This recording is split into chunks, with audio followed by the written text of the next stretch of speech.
Señoras y señores, buenas noches, bienvenidos un día más a este tiempo de En la Picota, aquí en Televisión Extremeña, donde repasamos los asuntos más importantes de la actualidad. Recuerden que estas Navidades estuvimos junto al encierro Dignidad que se realizó en la Concatedral de Santa María. Estuvimos viviendo durante unas horas cómo precisamente reivindicaban los temas que sacuden a gran parte de la sociedad, por no decir a toda la sociedad, y que llevan reivindicando desde hace muchísimo tiempo. Culminó, como decimos, ese encierro de Dignidad con una marcha y un acto final el pasado viernes en el Centro Cultural Cazaba de Mérida.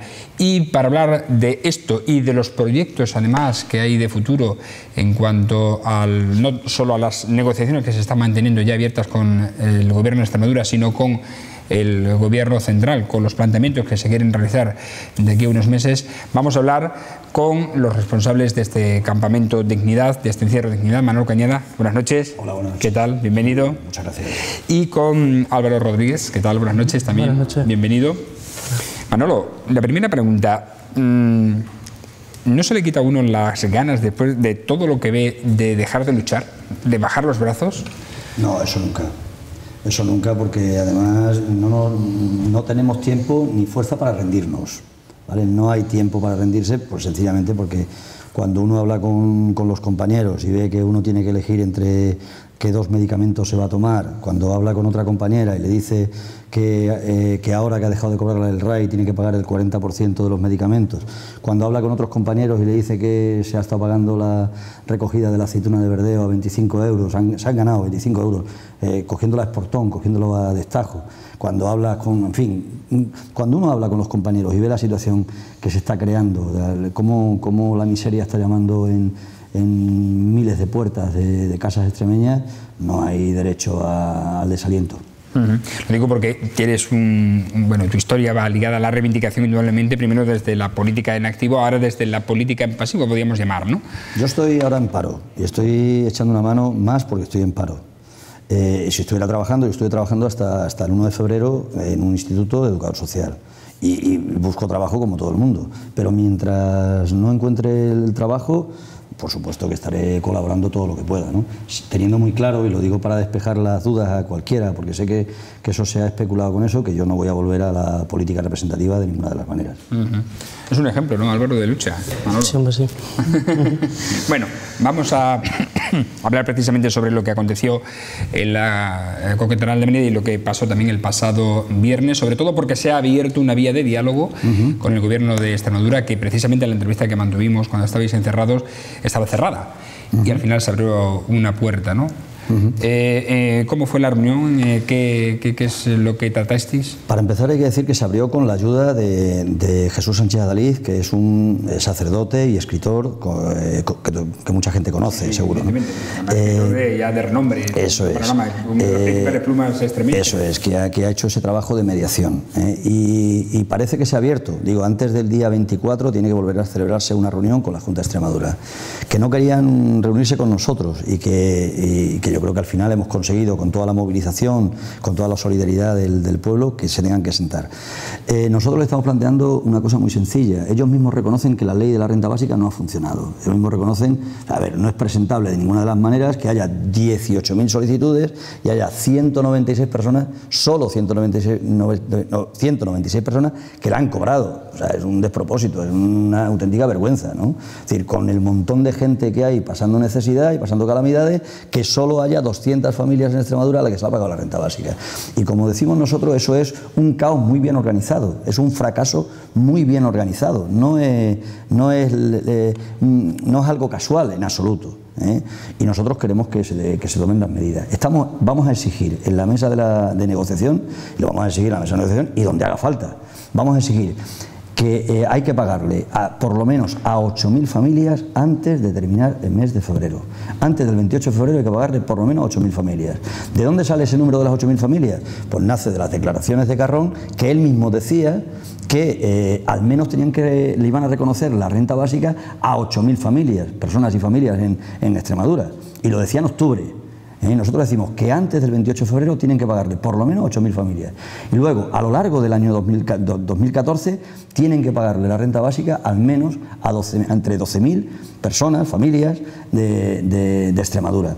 ¿De dónde sacamos ese número? Pues sencillamente de la propia estimación que hace la Junta, que prevé que va a haber 20.000 personas que van a solicitar la renta básica.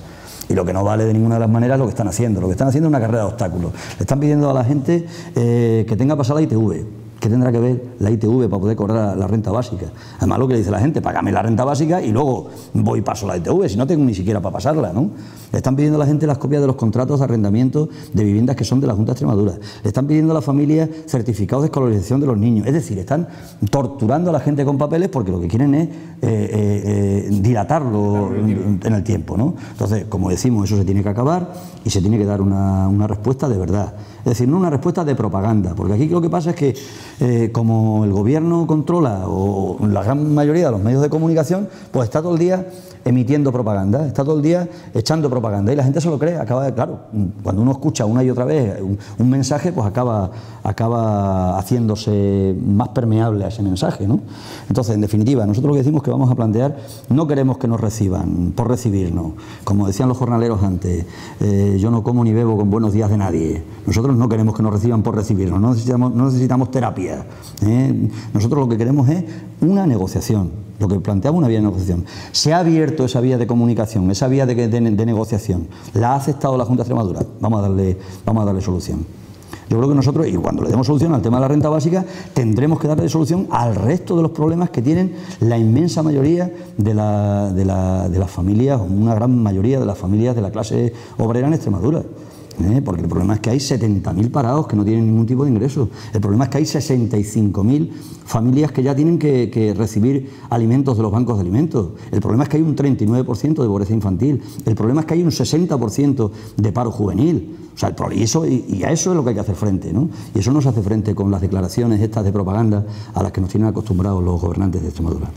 ¿Cuáles son o han sido los argumentos que ha esgrimido el gobierno de Extremadura para que se diese este retraso?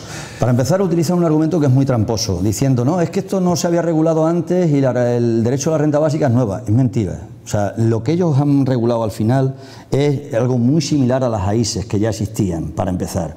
Y el argumento que ellos utilizan es que la ley tiene un procedimiento, pero como estoy diciendo, el procedimiento ellos lo han retorcido de manera que tenga un resultado. Ellos dicen, no, es que aquí hay un procedimiento. Pero claro, por ejemplo, el reglamento de desarrollo de la ley lo han aprobado ellos, sin consultarlo a nadie, ni a los grupos parlamentarios. Y ahí lo que han metido es un montón de trabas para que la gente lo pueda cobrar. Un montón de trabas para que la gente lo pueda cobrar y un montón de restricciones a la hora de qué cuantía vas a percibir. Es decir, insisto, ellos argumentan lo de siempre, ¿no? que el procedimiento, pero los que tenemos ya una cierta edad sabemos que aquello que decía el poeta, ¿no? Que bajo la costra opaca de los considerandos se encuentra la injusticia, ¿no? Es decir, la injusticia muchas veces se tapa, se le pone un manto de considerandos, de procedimientos, de obstáculos burocráticos para vestirla, pero en la práctica lo que hay de fondo hay una política de la mayoría del poder, una política del poder a la que le interesa que haya mucha gente que esté en la intemperie. ¿Cómo le van a bajar si no los salarios el 30% a los de Seguridad Balboa? ¿Cómo le van a bajar el salario el 40% a los trabajadores de Panrico? ¿Cómo van a conseguir que los trabajadores pierdan derechos a chorros como lo están consiguiendo, retrasando la edad de jubilación a los 67 años, abardando el despido de 45 días a 12 días efectivos, a 20 días, que son 12 días que pagan los empresarios? ¿Cómo van a conseguir todo eso? ¿Cómo van a conseguir quitarle los derechos a la clase obrera si no tienen un ejército de lázaros de la clase obrera, un montón de gente que esté a la cuarta pregunta, que esté, como suele decir, a la luna de Valencia, que no tenga nada?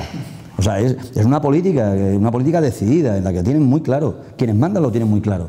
Lo triste es que quienes no mandan a veces no lo tienen tan claro.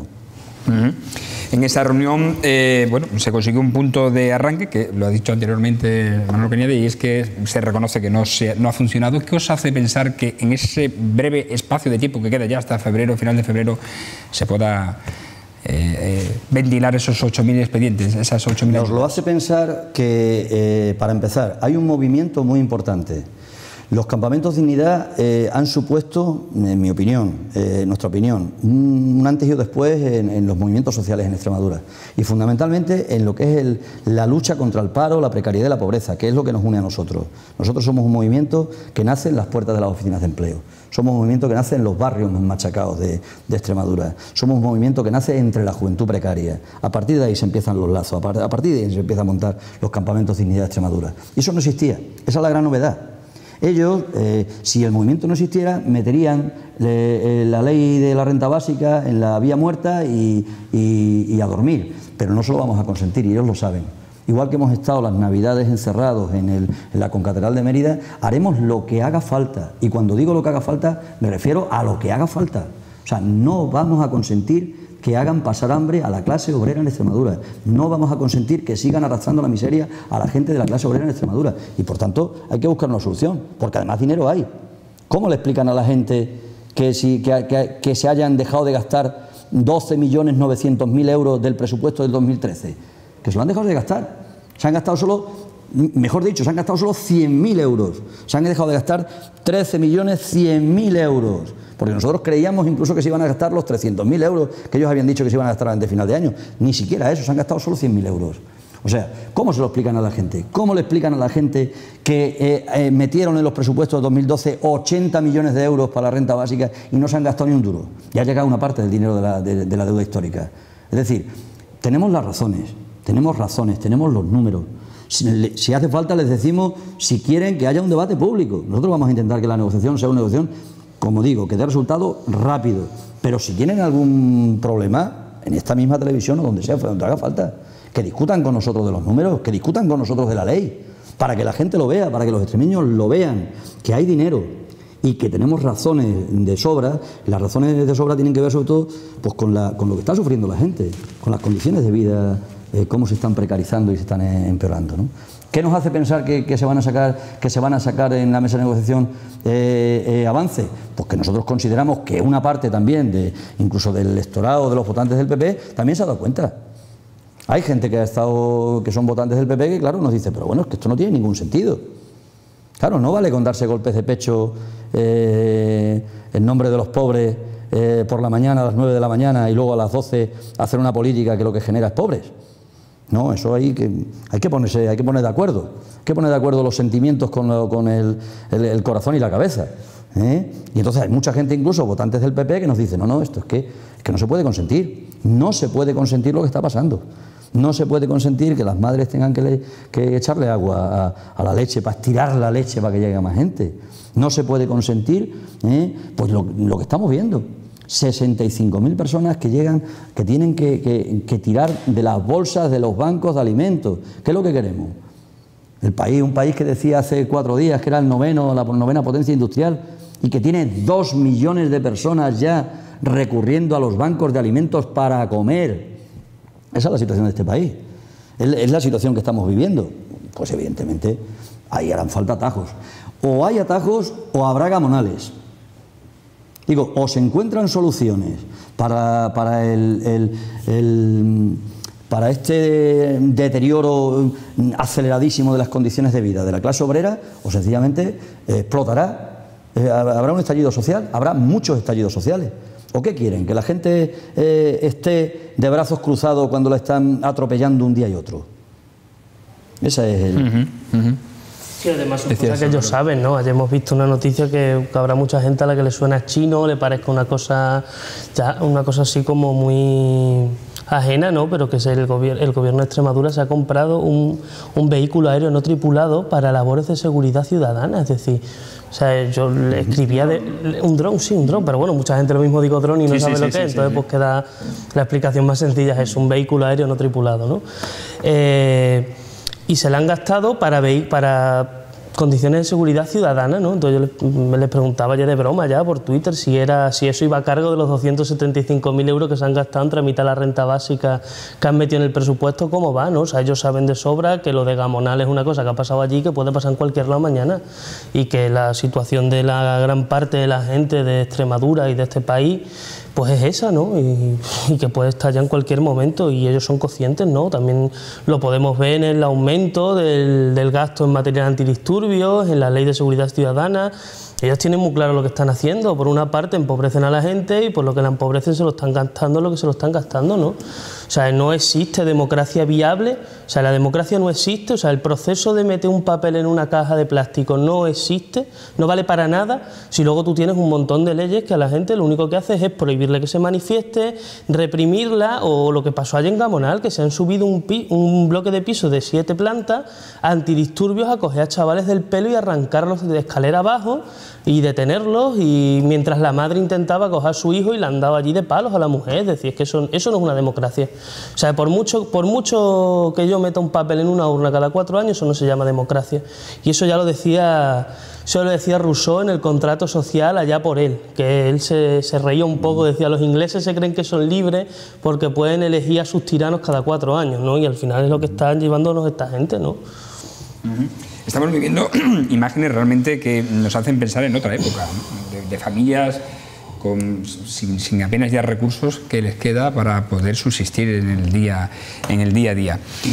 Vais a reuniros, como dice, antes de 2 semanas, el plazo es el 24 de enero, ¿no? ¿Habéis hablado, aparte del tema de la renta básica, de las otras reivindicaciones que llevabais en cartera? Hemos hablado, aunque hace falta que para eso a la mesa también se sienten otros responsables de la Junta, pero hemos hablado del derecho al agua, a la luz, al gas, que nosotros decimos que debe ser un derecho universal y que de luego hay que garantizarlo a la gente que no tiene ingresos. En Cataluña no gobierna, que se sepan, gente de extrema izquierda, y sin embargo todas las familias que tienen ingresos por debajo de los 580 euros, se ha establecido una tregua invernal. Se va a garantizar que a nadie se le corta la luz por no tener ingresos. Bueno, pues algo tan sencillo como eso, el agua, luz y gas, derecho universal, que decimos. Hemos planteado la exigencia... Cosa que se hace en otros países europeos. También, claro que sí. De primer nivel. Si es una cosa de que va de suyo. Es decir, yo creo que, a ver, que los seres humanos, las personas, por el hecho de nacer, tienen que tener garantizado una serie de derechos, ¿no? O sea, estamos hablando de derechos humanos. Es decir, lo que pasa es que los derechos humanos tenemos que levantarlo como una empalizada frente a esta lógica del poder que tiende a convertirnos en una mercancía desnuda, ¿no? En animales desnudos, ¿no? Es decir, sin derechos, ¿no? Que es tremendo, ¿no? Es lo que decimos, el derecho a un techo tiene que garantizarse a todas las personas. Derecho a una casa. ¿Cómo se puede consentir que haya tantas viviendas vacías y que haya tanta gente sin casa? ¿Cómo se puede consentir que en esta ciudad haya urbanizaciones terminadas al 70%, como es la urbanización de Los Álamos, que lo hemos venido denunciando, y que nadie se dé por aludido? Termínense las viviendas que nosotros le hemos ofrecido, terminarlas, con que la gente que se va a quedar con esas viviendas, que se pudiera vivir en esas viviendas, terminara, pusiera al trabajo, de manera que le saliera incluso más barato a la administración, que solo pusiera las herramientas, que solo pusiera el material y la dirección de la obra. Bueno, ¿cómo se puede consentir que haya 6 millones de viviendas vacías y que haya gente que está siendo desahuciada y que haya un montón de jóvenes parejas que están teniendo que volver a vivir a la casa de sus padres? ¿Eso por qué se da? Eso se da porque hay unas leyes, una estructura de poder político y económico que lo hace posible, ¿no? Bueno, pues hay que cambiarlo, ¿no? Entonces, digamos que todo esto es lo que tenemos que remover, y por eso estamos planteando, por ejemplo, también el tema de estos a los desahucios. Hay 4 demandas que nosotros planteamos a la Junta. La que he hecho referencia de los suministros básicos, la que hemos hecho referencia de la renta básica, el stop a todos los desahucios, públicos o privados. No se puede consentir ni un solo desahucio más. 400.000 desahucios en los últimos 5 años en este país. Es una salvajada. Es una salvajada, una brutalidad. O sea, en 5 años, 400.000 familias a la calle. Ayer los compañeros de Almendralejo han ocupado... iba a contar eso. 9 familias, ahí ya un bloque que llevaba vacío, recién construido desde el año 2009. Y que está, nosotros estuvimos ayer apoyando a los compañeros, que está intacto, está con todo. Está con la luz, con el agua, está con, no como estos de aquí de Los Álamos, con el suelo, con las paredes, o sea, con las ventanas y puertas. Es decir, están terminadas las viviendas, muriéndose de risa. Mientras, como digo, hay un montón de familias sin ellas. Bueno, ¿y para qué está entonces el poder? ¿Para qué los votamos? ¿Para qué está la Constitución? ¿Para qué está el artículo 47 de la Constitución española? Bueno, pues tendrán que expropiar esas viviendas, tendrán que facilitarlas a las familias, en Almendralejo, en Mérida y en todos sitios, ¿no? Entonces, la tercera demanda, estos a todos los desahucios, derecho a una vivienda digna para todo el mundo. Y la cuarta que es la primera, puestos de trabajo, 25.000 puestos de trabajo que le exigimos, pero que le exigimos que sean tangibles. No este maquillaje estadístico que nos tienen acostumbrados, que todos los días cuando llegan las cifras del paro registrado, pues hacen de malabaristas y hacen juegos de magia y nos presentan que ha bajado el paro. No que ha bajado el paro, pero si habéis quitado de los datos estadísticos hasta los chavales que están en los cursos de formación, hasta la gente que está haciendo cursos de formación, pero si es que estáis en el continuo maquillaje estadístico. Lo que decimos, puestos de trabajo. Y puestos de trabajo que los cree quien los puede crear. Si la empresa privada no es capaz de crearlo, pues tendrá que crearlo la administración, esos contratos, esos empleos. Es decir, lo que no se puede consentir es que la gente no trabaje hasta los 30 o 35 años y que luego cuando llegan a los 45 ya decimos que son material jubilable, que son población laboral excedente, a los 45 o los 50 años. Entonces, ¿en qué consiste esto? O sea, si resulta que eternizamos la adolescencia y que no se encuentra trabajo hasta los 30 años y resulta que cuando uno tiene 45 o 50 años ya en la empresa le dicen no, es que es usted demasiado mayor, como ocurre. Es decir, eso no se puede consentir. El derecho al trabajo también lo tiene que garantizar los poderes públicos, para eso están. Porque los derechos, si no van acompañados de garantías, no van acompañados de dinero, no van acompañados de medidas concretas, pues son algo etéreo, ¿no? Los derechos se tienen que encarnar en el día a día, ¿no? Entonces, esas 4 demandas es las que le hemos planteado. Las dos, la renta básica y el trabajo, están íntimamente relacionados, como decíamos antes, ¿no? Y entonces se lo vamos a plantear a la Junta, ¿no? Esperamos que la Junta estén los responsables que puedan garantizar que esa respuesta se da.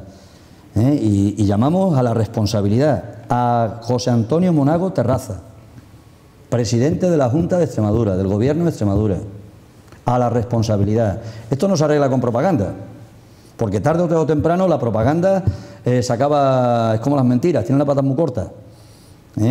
Que tengan responsabilidad, que se sienten a resolver lo que estamos diciendo y que den respuesta a estas 4 demandas. El pasado viernes fue el acto de clausura. Si nos podéis hacer un pequeño resumen de lo que allí se manifestó y se dijo, que básicamente supongo pasaría por parte de estos 4 temas que ha dicho antes Manolo Cañada, y en la que estuvo presente, hay que recordar, entre ellos Julián Guita, ¿no? Sí, bueno, el otro día coincidió, nosotros hace muchísimo tiempo, ya hacía 2 meses teníamos preparado el acto en el Centro Cultural Alcazaba con los 4 compañeros, con Julián Guita, con Diego Cañamero, que es el portavoz nacional del Sindicato Andaluz de Trabajadores, del SA, con Pablo Iglesias, el director de La Tuerca y que estará en los medios de comunicación, y con Rafael Mayoral, que es prácticamente el principal abogado de la plataforma afectada por la hipoteca. Ya lo teníamos preparado, ¿no? O sea, nosotros no nos íbamos a levantar por aquello, nosotros nos levantamos por lo que ha dicho antes Manolo, porque nos recibió la Junta de Extremadura. De hecho, nosotros teníamos allí ya todo preparado para seguir, porque era en plan, nos estaban ninguneando, no nos quieren recibir, pues habrá que seguir aquí encerrados. O sea, no era oficial que nos fuéramos a levantar ese día, ¿no? Y ese día pues vinieron los compañeros a presentar las marchas de la dignidad, ¿no? Las marchas que van a llegar a Madrid el 22 de marzo. Que antes que hablar del acto, pues creo que también es importante decir los 3 motivos principales de las 3 principales reivindicaciones que vamos a llevar a cabo de la marcha, ¿no? Lo vamos a hacer a continuación, perdóname Álvaro, sí. por ir en el tiempo un poco situando vale. a la gente. ¿Vale? Exactamente, ¿qué es lo que se dijo allí? ¿Qué conclusión pudisteis sacar vosotros como plataforma aquí en Mérida? Hombre, nosotros la conclusión que sacamos es una cosa muy sencilla, ¿no? Primero que hay apoyo social, ¿no? Primero que hay apoyo social. No, se llenó, no, hubo que repetir el acto, como aquel que dice, hubo que repetirlo fuera. O sea, los 4 compañeros intervinieron dentro y después volvieron a intervenir fuera, subidos a una escalera con un megáfono, porque era lo que teníamos para sacar, y sacamos una escalera y un megáfono y volvieron a intervenir, porque dentro había 700 personas y fuera había otras 400 de fijo, luego son aquellos se iban moviendo, o sea, la calle estaba repleta de gente. Y hubo que volver a repetirlo, y eso no es ni más ni menos que el síntoma de una manifestación clara de cómo está la gente, ¿no? De que la gente está harta y de que la gente cree que ya es el momento, o va viendo que es el momento de seguir, no digo de empezar, de seguir ofreciendo una respuesta pues a todas las políticas que se están llevando a cabo y que decíamos antes, ¿no? Entonces nosotros la valoración es muy positiva y además creemos que el acto era Significaba mucho, porque también era juntar gente de varios sitios que de manera habitual no hacen actos juntos, ¿no? O sea, el cartel que había aquí no es habitual verlo en ningún sitio, ¿no? Anguita, Cañamero, Pablo Iglesias y el compañero de la plataforma afectado por la hipoteca, Rafa. No es normal verlos a los cuatro en esto, ¿no? Sí, te voy a pedir que te subas un poco el pañuelo porque está rozando el micrófono, o nos bajamos el micrófono con total normalidad, sin ningún problema. Vale. Y así se te escucha, escuchará mejor. Así. Cosas no sé. Sí.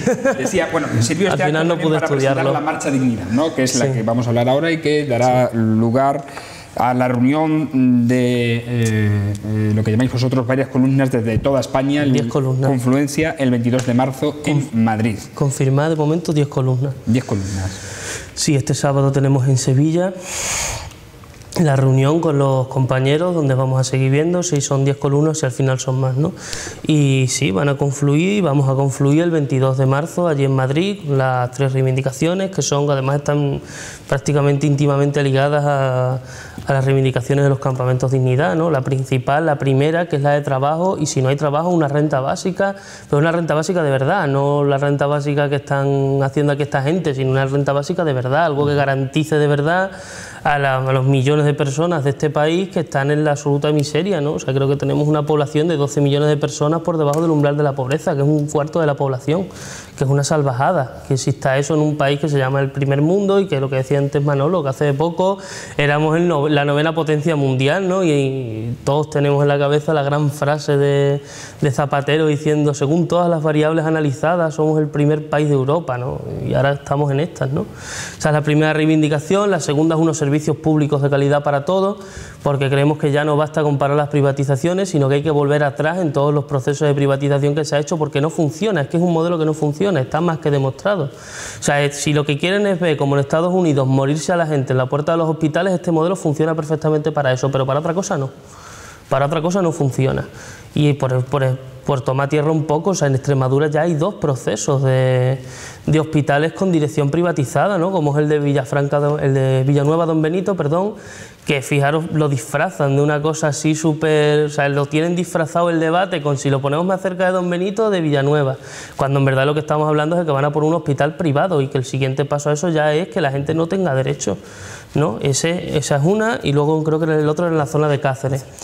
Y el último punto es el no al pago de la deuda ilegítima. O sea, en España estamos pagando miles de millones al día de deuda ilegítima, de deuda que se está contrayendo para que Bankia la rescatemos y luego no valga para nada rescatar a Bankia, porque al final Bankia sigue desahuciando gente, Bankia sigue teniendo pisos, o sea, toda la cantidad de deuda que estamos pagando que no nos pertenece realmente, porque la deuda del Estado no era tanta, o sea, de tanto esto que se pretende así siempre crear esta sensación que pretenden la gente que se llama los liberales, de crear la sensación de que el problema es el Estado. No, el problema no es el Estado, el problema es la iniciativa privada que se apoya en el Estado para seguir manteniendo unos pingües beneficios que no tiene nadie más que ellos, ¿no? O sea, no puede ser, o sea, es inmoral, no es ético, ¿no? Entonces no queremos pagar esa deuda. La deuda legítima, o sea, la deuda que de verdad tenga la administración con las pymes, con los autónomos, con la gente que trabaja en la administración, esa deuda claro que hay que pagarla. Esa deuda es legítima, esa deuda hay que pagarla. La que no se puede pagar es lo que digo, la deuda para que los bancos estén manteniendo sus beneficios. Eso es imposible de pagar, más que nada es que es imposible. Todos los economistas lo están diciendo, es imposible pagar esa deuda, ¿no? Entonces con esos 3 puntos pues llegarán hasta el momento que nosotros sepamos pues 10 columnas, ¿no? De aquí en Extremadura pues saldremos el día 10, pues nuestro recorrido tenemos pensado que sean 12 días, haremos una salida simbólica aquí en Mérida y luego arrancaremos ya con el resto de los compañeros de la zona norte, de Plasencia y demás, desde Navalmoral, ¿no? Y llegaremos, pues como ya hemos dicho varias veces, el 22 de marzo allí a Madrid, ¿no? Que se pretende que no sea una movilización más, ¿no? Sino que al llegar a Madrid se mantenga una movilización sostenida durante el suficiente tiempo como para que ya pues se den cuenta de cómo está la gente, ¿no? O sea, la idea es acampar allí en Madrid directamente. La idea es acampar en Madrid, la idea es que el gobierno tiene que dimitir. O sea, porque un gobierno que hace una política que no ha sometido a la consulta de nadie, que no ha pasado por las urnas, porque el gobierno está haciendo una política que no ha sido votada. O sea, ¿en qué programa está que iban a subir la edad de jubilación a los 67 años? ¿En qué programa estaba la reforma laboral tan dañina que están haciendo?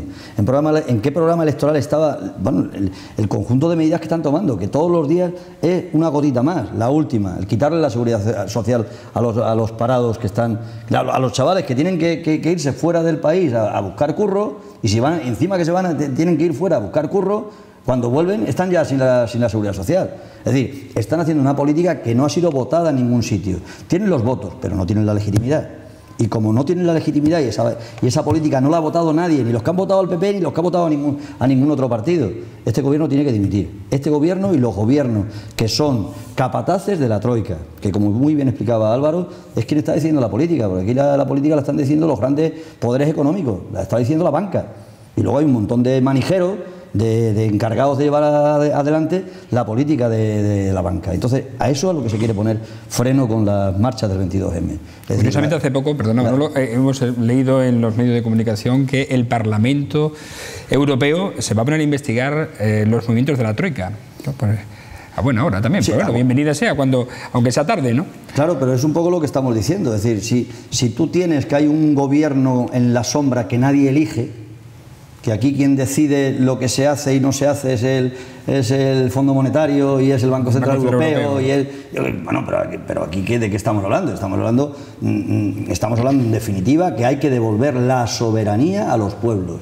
Hay que arrancarle la soberanía real, fáctica, que ahora mismo tienen los grandes poderes económicos y especialmente la banca, y devolvérsela al pueblo. O sea, tiene que haber una democracia de verdad, no una democracia de mentirijilla como la que hay. Y eso ahora en lo inmediato pasa porque el gobierno tiene que dimitir. Y tienen que hacerse una política que no esté a los dictados de la banca, sino que esté a los dictados del pueblo.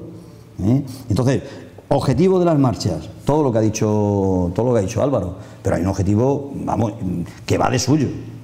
Y es que, como digo, este gobierno ya ha llegado el momento que tenga que abandonar, que tenga que dejarlo. O sea, porque está conduciendo a la ruina a la gran mayoría, a una parte muy importante de la población en el país. ¿Y vais a permanecer allí en Madrid hasta que se consiga ese objetivo? Nosotros, la movilización es una movilización pacífica, pero desobediente. Desobediente y pacífica, ambas cosas. Es decir, no es un paseo, no es una procesión laica, es una movilización para conseguir un objetivo. Un objetivo como el que estamos diciendo, ¿no? Un objetivo porque no se puede consentir lo que está pasando.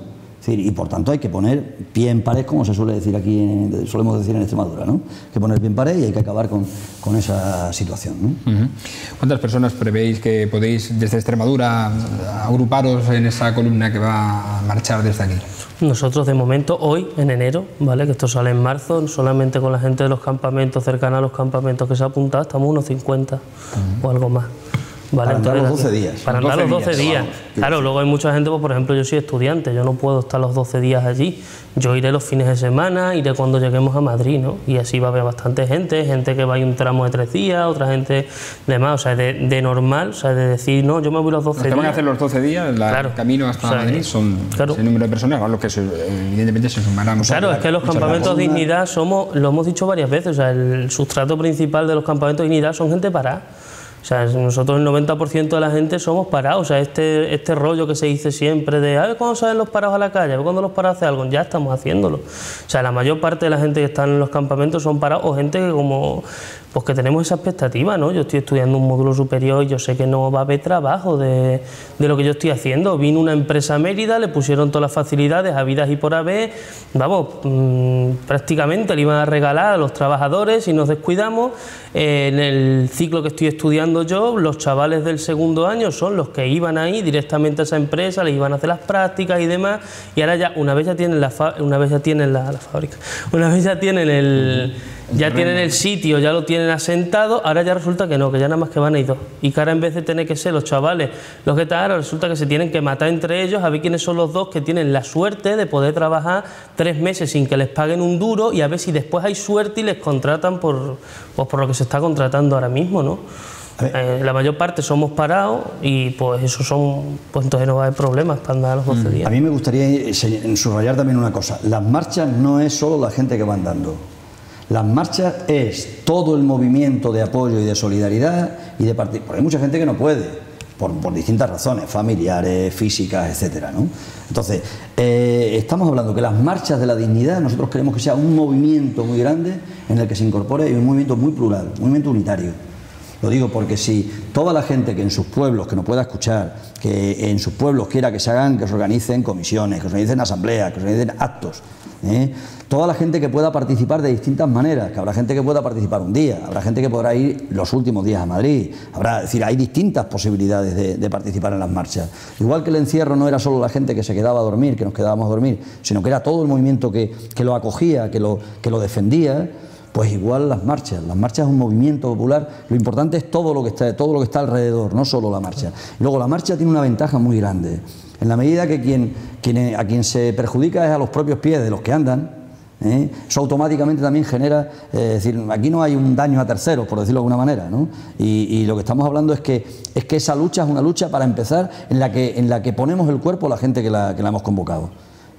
Y por tanto, lo que sí llamamos es a todos los parados, a todas las personas. No hace falta que hayan estado vinculados para nada ni al Campamento Dignidad ni a ninguna de las organizaciones, porque este es un movimiento, como digo, de parados, de precarios, de gente de la clase obrera, de la gente de la clase trabajadora en el sentido más amplio de la palabra. Por tanto, todas las personas que de una u otra manera compartan lo que son los objetivos que aquí hemos enunciado, que se pongan en contacto con nosotros y para poder participar.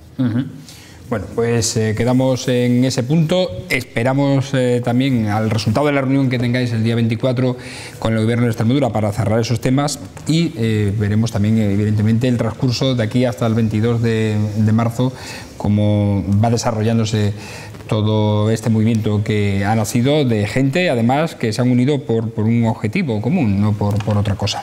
Agradecemos la presencia aquí de Álvaro Rodríguez y de Manolo Cañada por estar con nosotros hoy en este tiempo en La Picota, donde hemos querido acercarnos a este campamento Dignidad, que está siendo protagonista en estos últimos días de final de año y estos primeros también compases del año 2014, por una lucha que les han contado, mejor dicho, ellos en este tiempo. Gracias. Muchas gracias. Y hasta la próxima. Y a ustedes también agradecerles su atención y emplazarles hasta mañana una nueva edición de La Picota. Buenas noches.